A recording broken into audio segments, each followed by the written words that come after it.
it's me, Natalie, again from Bogota Hairlines. I'm here today with Dr. Sergio Camacho, and he's going to tell us a little bit more about his background, about the methods in hair transplant, and some of the myths that we are discussing lately.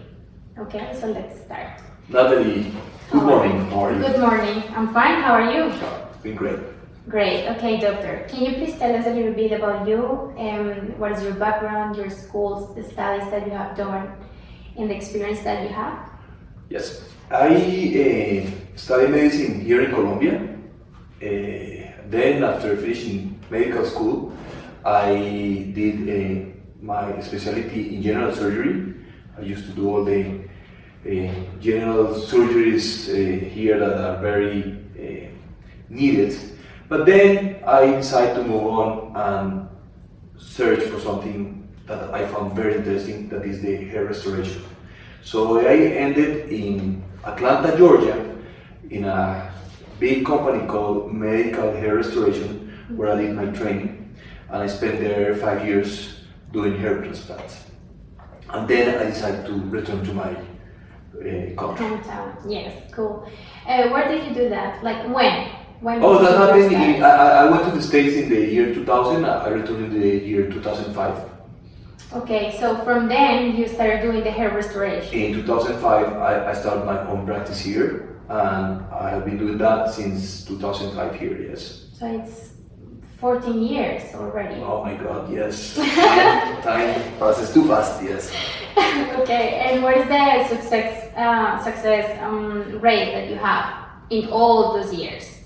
There has been an evolution in the technique of hair restoration, but I try to follow the new techniques, and what is being used right now is the surgery of hair transplant called FUE, that means follicular unit extraction.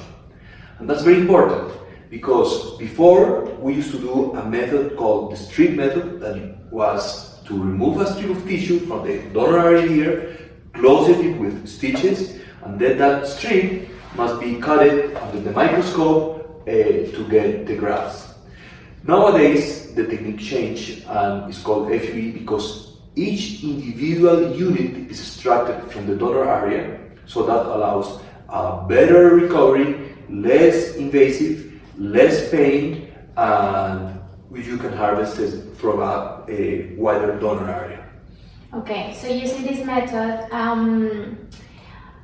many surgeries can you make, let's say, in a month? And from all of them, how many are 100% successful? We usually do one procedure per day, sometimes two if the procedure is a small one. But for big surgeries, we prefer to do it in one day because we actually don't know how many hours is that going to take. The successful rate, I may say that it's close to 100%. If you do the things right, you get 100%, yes. So I'm very confident with this technique because the way it's done now is very safe for the patient, for the follicular units, and that gives you peace of mind because you go to bed at night knowing that the patient that you did the procedure is going to be happy, is going to have a lot of hair, and it's going to look natural. Great results.